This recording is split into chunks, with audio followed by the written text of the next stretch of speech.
The stars had never been kind to us. When humanity first ventured beyond Earth, we believed we had entered an age of peace. The galaxy was vast, filled with wonders beyond imagination, but what we found instead was war.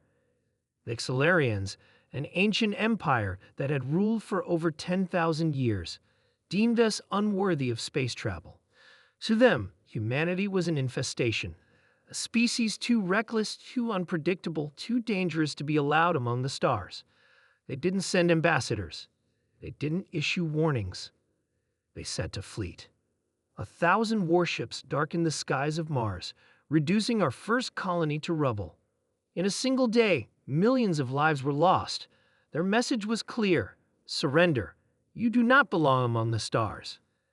The United Earth Federation, battered and grieving, responded with just 2 words: come try. Chapter 1. The First Strike. The Xelarians were a race of conquerors. They had fought and subjugated dozens of species. They expected humanity to react like the others, begging for mercy, cowering in fear, kneeling before their empire. They were wrong.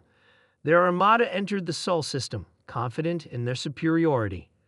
Their warships, towering behemoths of shifting metal, descended upon Earth's defenses like gods of war. Plasma cannons fired, melting orbital stations. The debris rained down upon Earth, burning through the atmosphere like dying stars. But then we fought back. Humanity had always been underestimated. Our ships were smaller, less advanced, but we were something the Xelarians had never faced before: unpredictable. The first counterattack came from the shadows. Stealth bombers slipped through their sensor networks, delivering nuclear payloads straight into the heart of their formations. Entire Xelarian battleships vanished in fiery explosions. Then came the drones, swarms of autonomous machines diving and weaving through enemy fire, overwhelming their targeting systems. Xelarian ships, once unstoppable, were suddenly vulnerable.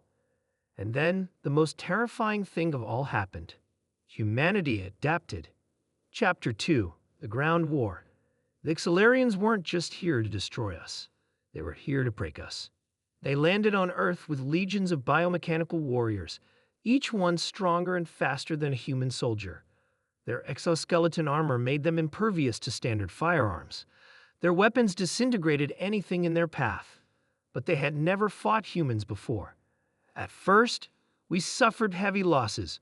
Bullets bounced off their armor, and their energy weapons cut through our defenses like paper. Entire cities fell in days. But then we changed. Snipers learned to aim for the joints in their armor. Engineers developed armor-piercing rounds coated in nanite acid. Soldiers stopped fighting like traditional armies and became guerrilla fighters. We didn't fight fair. We set traps. We used ambushes. We turned every city into a war zone, every ruined building into a death trap. Civilians didn't run. They picked up weapons and joined the fight. And when bullets failed, humans used explosives. When explosives failed, they used fire. And when fire failed, they used their bare hands. The Xelarians had never seen anything like it. Other species had crumbled in days. Yet, after months of battle, Earth still stood. Cities were in ruins. The spirit of humanity was unbreakable. Every fallen soldier was replaced by another. Every destroyed tank was rebuilt twice as strong. Even those who lost limbs returned to the battlefield with cybernetic enhancements.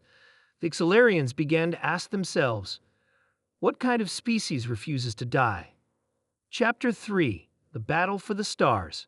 While the ground war raged, another battle was being fought in space. Xelarian warships outclassed human vessels in every way: size, firepower, and technology. There was one thing they didn't have: human ingenuity. Our pilots didn't fight with logic. They didn't follow predictable patterns. They used wild, reckless tactics that no Xelarian computer could predict. They would slingshot around moons to gain impossible speed. They would drift through asteroid fields, forcing enemy ships into collisions. When out of ammunition, they would turn their own ships into weapons, ramming straight into enemy vessels. No other race had ever fought like this. A Xelarian admiral, moments before his ship was torn apart by a Canopy's strike, sent his last transmission: They are not warriors. They are madmen. Chapter 4. The Turning Point. The war had been expected to last weeks. It lasted years. The Solarians, once confident in their victory, now found themselves in a nightmare. Human engineers reverse-engineered captured Solarian technology, creating weapons that could pierce their armor. Factories worked day and night, producing war machines at a speed no other race had ever matched. Solarian soldiers began to desert, unwilling to face the creatures that never surrendered. Their warships, once unstoppable, now fled at the sight of human fleets. And then, humanity did something even more terrifying. We took the fight to them. Chapter 5. The Fall of an Empire. The first human fleet to leave the Sol system was not the largest, but it was the deadliest. We didn't fight like conquerors. We didn't invade planets. We didn't enslave. We hunted. We struck military outposts, supply depots, and shipyards. We dismantled their empire piece by piece. Every time the Solarians tried to regroup, we were there. Every time they tried to counterattack, we had already adapted. The mighty Solarian Empire, which had ruled for 10,000 years, collapsed in less than 10.